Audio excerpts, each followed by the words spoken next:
Good evening, everyone. A warm welcome to all of you to Sufra by Haya. It's our second cultural salon by Kisagoi. And today we have Haya, who is also a storyteller in her own ways. She tells stories through food. She tells stories of her land, of her family, of her culture and heritage. So we are glad that we are part of this today with her. Hi everyone, thank you all for being here. I would like to thank you for also including me in this beautiful cultural series because I think that it's very important for us to understand different cultures from different perspectives. And I truly believe that you understand a lot about a culture through their food.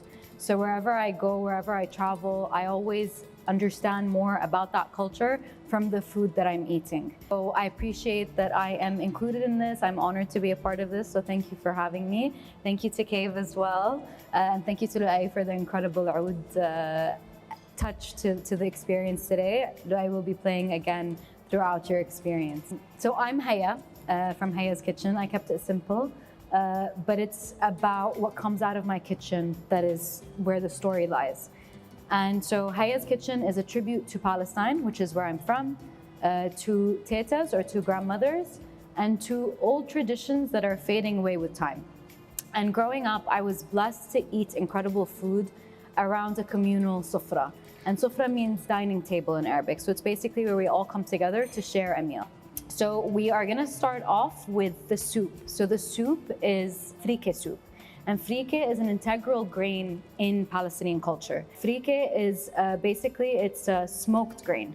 And you can taste that earthiness and the smokiness that comes out from the flavor of it. And we've got two versions of it. We've got the coarse version and we've got the fine version. And the fine version is the one that we put in the soups. And frike means, in Arabic, it means for something to be rubbed. So it's got the frike grains, it's got onions, it's got some garlic as well, and then it's cooked with chicken stock, with nutmeg, with cinnamon, with allspice, a lot of the similar flavors that you will see across our food today and in the future. So we do it almost like a porridge, and it's of course topped with parsley. So the majority of the table has the version with the chicken stock. This one is made with the vegetable stock. And it still has a beautiful flavor to it. So it just adds the kind of comforting flavor that we grew up eating. We have very prominent soups that we like to have. Frike is one of them. So the appetizers. So throughout the appetizer experience, I like to showcase the vegetarian elements of Palestine. So we've got two beautiful flavors that are on the table and they're in the center. The one that has the pomegranate on top is actually from Gaza. So it's a tribute to Gaza, of course, with everything that is happening and continuing to happen in Gaza. It is important to talk about Ghazawi food. And this dish is actually originally from the cities of Jaffa and Lid, but it moved down when all the families were expelled out of their cities in Jaffa and Lid. They moved down to Gaza and it found its home in the Gaza kitchen. And this is called rumaniye. So rumaniye is a dish that is actually a tribute to the pomegranate fruit. And rumaniye means pomegranate. And it's typically made when Christian Palestinians are fasting for Lent. It's got brown lentils in it. It's got eggplant, small eggplant. It's got pomegranate molasses, traditionally sour pomegranate juice, cumin. It's got fried garlic in it. It's got onions. And it is cooked for a long period of time until it basically becomes this like dip format. And of course it is topped with Palestinian olive oil and fresh pomegranates to add that fresh flavor to the dish. So the rumaniye is one of my favorite flavors. And then the other one is silit bisumma. So silit is actually currently in season, but this is the vegetarian or the olive oil based one. And it's basically the Swiss chard with tons of onions, garlic. It's also cooked with summa. So summa is the most prominent spice that you guys are going to have access to today. It's also got some lemon with it, salt and pepper, very simple flavorings, but I also like to top it with fried pine nuts. And the fried pine nuts, again, adds that earthiness to it. And of course, we like to top everything that we eat with fried nuts. So, and then if you guys like spice, there is my homemade shatta. Of spice to your food, and again, very simple flavoring in the shatta. But of course, I can't have my sufra without the shatta on the side.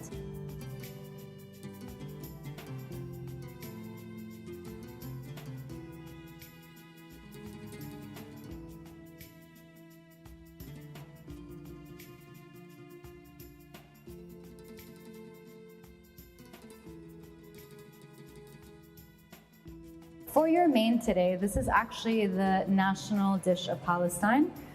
This is called msakhan. So msakhan, I know it's a heavy word, but it's a beautiful flavor, and there's a beautiful story that goes with it. So msakhan is the national dish of Palestine, and msakhan translates into for something to be reheated.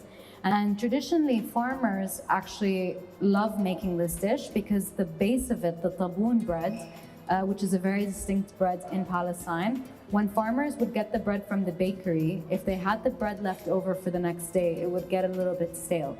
So they would actually make msakhan with the taboon bread because you soak it into all of the juices that are with the onions and everything. So it kind of revives and adds like hydration to the bread so that they don't waste the bread.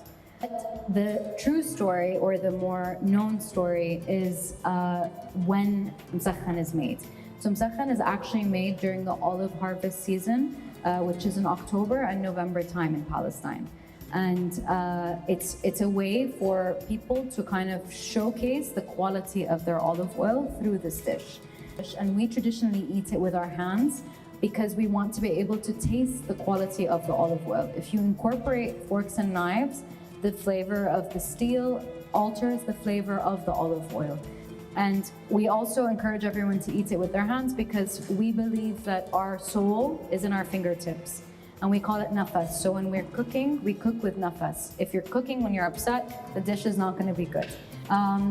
So I'll explain all the different elements of the dish. The taboon bread is the bread at the bottom, and it's basically the foundation of this dish.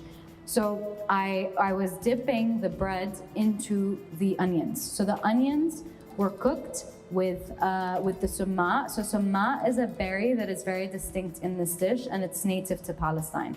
And then you end up having this like floating layer of the chicken broth and the olive oil on top, and that is what we need to be able to dip the bread into it. So, and then of course there's the layer of the onions on top, and I add some fresh summa to it as well because fresh summa has a different flavor profile to the cooked summa. And then the chicken is cooked. So I make my broth out of the chicken. And then I put it into the oven. And in the oven, I add all of our typical spices, allspice, nutmeg, cinnamon, and I add summa to the chicken as well. And I cook it with olive oil. So then I add the chicken on top of the bread, and I pour a bit of the juices of the chicken from the chicken pot that I cooked it in. And of course, I top it with fried pine nuts and fried almonds. And it's paired with salted yogurt on the side. So it's a pretty heavy dish, but it's a beautiful dish that represents our culture in so many different ways. Msakhan is the actual kind of true representation of Palestinian food. So, Sahteen, thank you.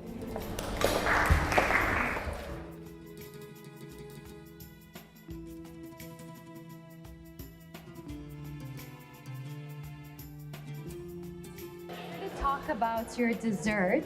So this is atayef. Atayef is a very special dessert that's served in Ramadan. And a lot of people consider them as the Middle Eastern pancakes, but they're not necessarily pancakes. They don't have the flavoring of a traditional pancake, but what differs from these is that the dough itself is only cooked from one side. So the batter has semolina, it has some yeast to allow it to rise a little bit, but it's neutral in flavor because the flavor comes from the filling itself.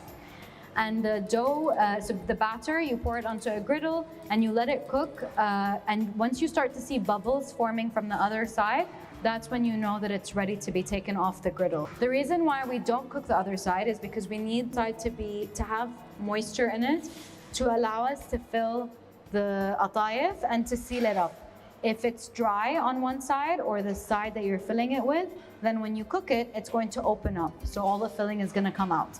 And so the fillings that are in it are very, very traditional fillings. So we call them joz and jibne. Joz is the walnut version, and the cheese one has Akkawi cheese. So Akkawi cheese is from the city of Akka. It's a coastal city, and Akkawi cheese is typically used as a salty cheese, but it's also used in a lot of our desserts. And traditionally they are fried. So nowadays a lot of people air fry it or they bake it, but the traditional way is to deep fry them. So we actually just deep fried them in here. And then as soon as they come out piping hot, you pour cold sugar syrup on top of it. So traditionally with our desserts, we always switch it. So if the sugar syrup is hot, the dessert has to be cold. And if the dessert is hot, then the sugar syrup has to be cold. And it kind of just it allows it to absorb all of that flavor within it. But it's a beautiful dessert that we share across the Middle East. And the tea that you guys are having is tea with miramiya. So tea with miramiya is sage. And I know a lot of people use sage to cleanse themselves, but we like to cleanse ourselves from the inside.